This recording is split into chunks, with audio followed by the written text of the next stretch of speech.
မင်းတို့နေဆိုလို့ရှိရင်ဘယ်လိုထုတ်ပိုးပြီးတော့ပေးလဲပြီးလို့ရှိရင်ယုံအားပါမလားဆိုတော့မေကွန်းလေးတွေပေါ့နော်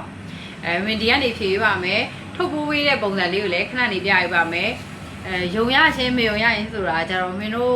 ရောင်းလာလဲကြာပြီပေါ့နော်ဒါပေမဲ့လည်းနေရတွေအားပေးတဲ့ခါကျတော့ငွေကြေးလိုရတဲ့ခါကျတော့မယုံကြည်ရလေးဖြစ်တတ်တယ်ပေါ့နော်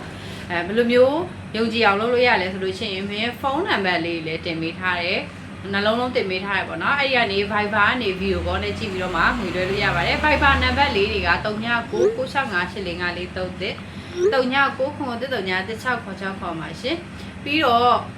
KPay WePay ဖုန်းနံပါတ်လေးတွေကလည်းအခုရွတ်ပြလိုက်တဲ့ဖုန်းနံပါတ်နှလုံးပါပဲเนาะထုတ်ပို့မှုပုံစံလေးကိုလိုက်ပြပေးပါမယ်ရှင်ထုတ်ပေးပါเนาะတေချာဂိုင်းနေဆိုလို့ရှိရင်မင်းတို့ဖြုတ်ပေးလိုက်တယ်ဖြုတ်ပြီးတော့မှဒီကျိုးတက်စေမဲ့အရာကိုဖြုတ်ပေးလိုက်တာပေါ့เนาะအဲ့ဒါပြီးတော့မှမိုးရင်းကာလာဆိုတဲ့ခါကျမင်းတို့ဇက်ဖာတစ်ထက်ပြီးလို့ရှိရင်တော့ဒီ plastic ပေါ့เนาะ plastic နဲ့တေချာလုံးအောင်ဘိန်းတွေပါလုံးအောင်ထုတ်ပေးလိုက်ပါတယ်မိုးရင်းမိုးခါမှာရေဆိုလို့ဒါကြရေဆိုမရအောင်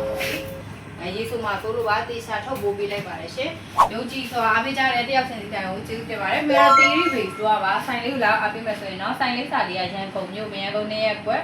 ဥပမာမိပိုင်နီကျွေးတက်မှတ်တိုင်းအလဲဘူးလမ်းမကြီးပါရှင်ဘိုင်ဘိုင်